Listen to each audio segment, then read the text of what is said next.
Well. The NFL and Nick are coming back together again.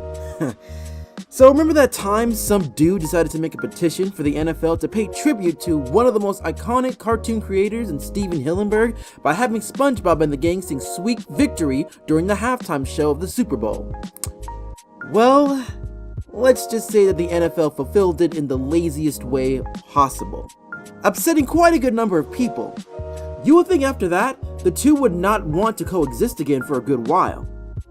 Well, you can think again. It looks like Nickelodeon and the NFL will team up once again, and not just for some halftime show. Nickelodeon will be a host channel for an NFL playoff game. Yeah, serious upgrade to what you would expect the Shield to do for a cartoon-themed channel. I actually am a huge follower of the NFL myself, so seeing this type of news both shocked and intrigued me. Here's how this came about. During the offseason this year, the deal of the NFL's collective bargaining agreement, CBA for short, included a 17th game as well as adding 2 new wildcard game teams in the NFL playoffs. Dan Graziano writes on ESPN, each conference will have 7 playoff teams instead of 6, meaning 3 wildcard games and a total of 6 playoff games in the first weekend of the postseason. Only 1 team in each conference get a bye. This means that there will be 2 extra playoff games to be included starting next year, with the 2nd seed going against the 7th seed. This is where Nickelodeon comes in. ESPN Kevin Seifert says, CBS will broadcast one of the new games scheduled for 4:40 p.m. Eastern kickoff on January 10th, and it will be streamed on CBS All Access. That game will also be aired on Nickelodeon in a production geared toward a younger audience. That is some pretty big news coming in for January 2021, and I think it can benefit Nickelodeon greatly here when it comes to their ratings.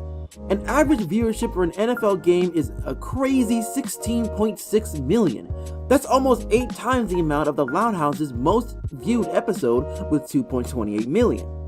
If they were able to get 25% of that count, it could easily double and give Nickelodeon a huge boost. Also, this isn't the first rodeo of the NFL using a channel designated for a younger audience to feature their events, as they featured the Pro Bowl on Disney XD for the past couple of years. A channel that is dedicated to its more action-based programs.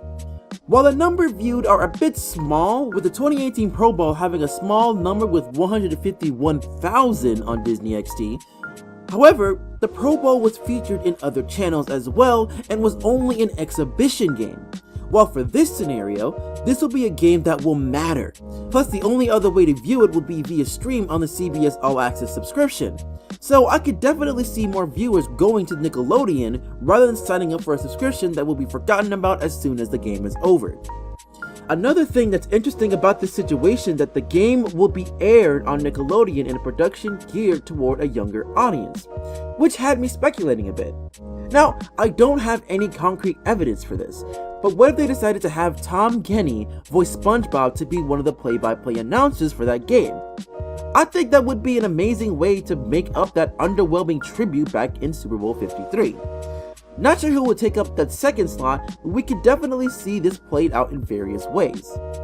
Another thing that could be cool is possibly having various NFL players within the game during the pre-show, if they're going to have one on Nick, answer various questions that can be relatable to the younger audience, like their favorite TV shows growing up, or what they used to do when they were young. Maybe even for NFL stars that will not be participating in the playoffs this year, will participate in challenges with other young sports fans as well during breaks. That's what is interesting about this situation. So many things can happen during this podcast, and they can be very creative. My only worry though is how hard are they going to try to pander to kids. For the love of God, Nick, please don't do any dumb sound effects and keep the slime to a minimum. I know that's a staple for Nick, but this is a game with actual stakes here.